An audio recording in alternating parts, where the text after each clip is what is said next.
Welcome to our deep dive. This time you've sent us not articles or reports, but a collection of internet search terms. It's really Huh. unique. Oh, wow. And it seems like you're all interested in the information surrounding a presidential inauguration, Huh. specifically President Trump's Okay. and the actions he took on that first day in office. I see. So we'll try to sift through it all and highlight the most noteworthy points. Yeah, these search terms are fascinating. They're almost like a time capsule. You can really see the public's raw curiosity and concerns during a time of immense change. It is fascinating. The dominant theme that emerges is executive orders. Oh, really? What Trump signed, when he signed them, and what they meant for the country. Trump Executive Orders 2025, Executive Orders Trump, even what executive orders is Trump signing? Wow.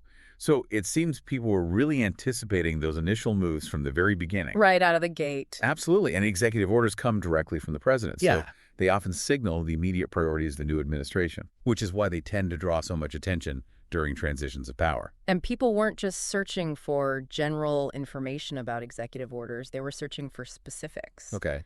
We see things like Trump child support law Interesting. and Trump immigration.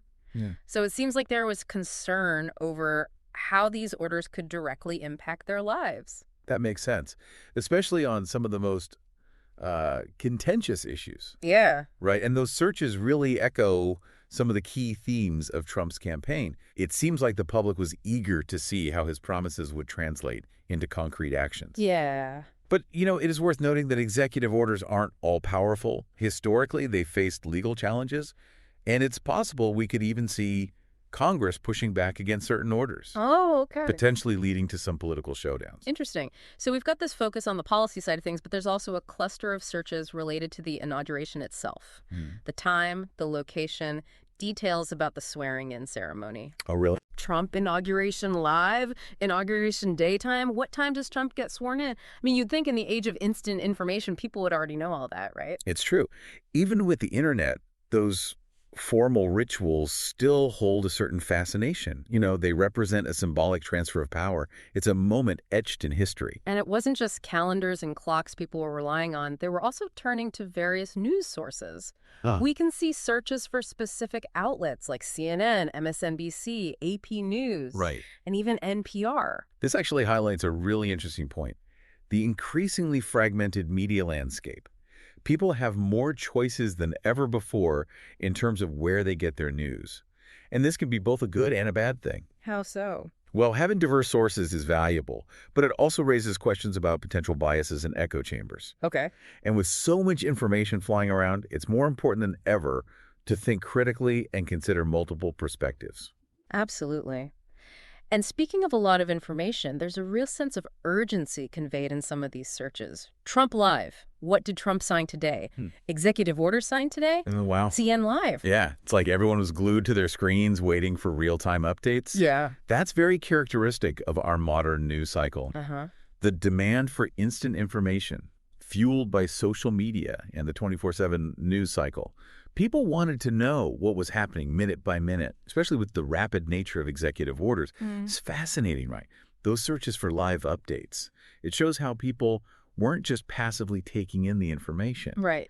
They wanted to engage, to really understand what was happening and what it all meant. Yeah. It wasn't just about knowing that Trump was signing those executive orders. It was what they said and how they would affect things. We even see searches like, what has Trump done so far? List of Trump executive orders, Trump.executive orders 2025. Clearly, people were digging deeper, going way beyond just the headlines. And that's where things get really interesting when we analyze all this. Looking at the specific language in these searches, we see patterns. They oddly give us a peek into what the public was anxious about and what their priorities were. Oh, okay. Like those repeated searches for Trump child support law and Donald Trump child support law. This tells us that this specific policy area was generating a lot of buzz. Certain topics were definitely lighting up those search bars, like immigration, too. A lot of activity around that. We see Trump immigration, immigration news, even Trump deportation. Exactly. There was a lot of worry about potential changes there. Uh-huh. These search terms, they're like a barometer of public sentiment. They show not just what was on people's minds, but also how much concern or even maybe anticipation there was around certain issues. It really is remarkable how much these searches capture a snapshot of the public's mindset during this big historical moment. And remember, this was just day one. Can you imagine the whirlwind of information and speculation in the following days and weeks? It's almost overwhelming to think about. Doing this deep dive really makes you appreciate how information shapes our understanding of these events, the way we look for it, the way we get it. Absolutely, it's a crucial point. This look into the digital landscape surrounding Trump's inauguration shows how technology has completely changed the way we deal with these political transitions. It's interesting to see the variety of news sources people were using, too. We see big names like CNN and MSNBC, but also searches for the Associated Press, NPR, even more niche outlets like Newsmax and The Hill. That's a great observation. It shows the increasingly fragmented media landscape we have to navigate these days. People have more choices than ever before when it comes to news. That comes with opportunities and challenges. I guess on the one hand, it's great to have so many different viewpoints. Right. But on the other hand, it's hard to sift through it all, figure out what's reliable. Exactly. Especially in those early, uncertain days of a new presidency, we have to remember that every news source has its own slant, its own way of presenting things. Being aware of those potential biases is so important if you want to be informed. So it sounds like to really understand what Trump did on his inauguration day, we need to go beyond the headlines, dig into the context. Absolutely. These search terms, they're a fascinating starting point, Yeah. but they're just the tip of the iceberg.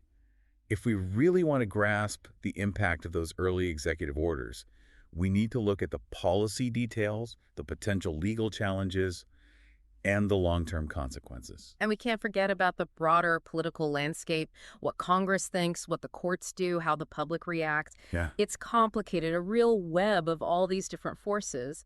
But I guess if we examine each piece, we can get a better understanding of this moment in history. And we can maybe even get some insight into how information, technology, and political power have been changing in the years since. It's amazing, just from these simple searches, we've had such a complex and deep conversations. Like we've peeled back history, uncovered all these hopes and anxieties. It's the power of a deep dive. We have to go beyond just the surface. We need to consider why people were looking for information. What were their concerns during those crucial moments? One thing that stands out to me is the anticipation, but also the uncertainty. You can see it in these searches. People were ready for the Trump era, that's for sure, but there was definitely apprehension about what it might mean. That's pretty normal with any change in presidents, especially when a different party takes over. People are always curious about the new direction, but with that comes the anxiety of the unknown. And that anxiety comes out in different ways. Some people are glued to the news, refreshing constantly. Others try to dig deep, analyze, and make sense of everything. Right. You can see it all in the search terms. For instance, we see, what are executive orders? And do executive orders have to be approved by Congress?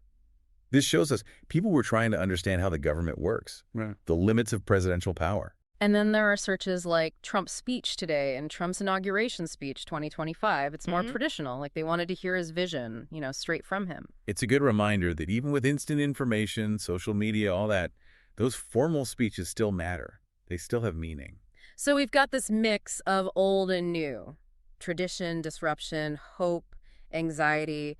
It's a lot to process, all happening on this one day. It is, and that's why we have to look at these historical events critically. Consider all sides. Dig deeper for the real meaning. By understanding those initial reactions, the questions people had in the first hours of Trump's presidency, maybe we can better understand what his term was all about. That's a great thought. Maybe these search terms, they're like breadcrumbs through history, helping us to see the bigger picture. Well, we've covered a lot today. I hope this deep dive has given you a new appreciation for information, for how the public thinks and feels, and of course, the fascination with presidential transitions. It's been great exploring these sources with you. And remember, this is just the beginning. Keep asking questions, keep digging, and I'm sure you'll find even more. Today is your lucky day. Today is the day that our $3 website works for you, paying you directly to your PayPal daily. Imagine $3 ongoing continuous payments to your PayPal account. Imagine falling asleep and waking up to $300 in your PayPal account. How would this make you feel? How could this help you? What bills could you pay? What kind of fun could you have? What does that retirement look like now? All for a one-time payment of $3. This website is DFY done for you, fully built and completely hosted, and never stops collecting payments for you. You have spent $3 on coffee on a regular, but that coffee won't help you create multiple streams of income. Click the link below.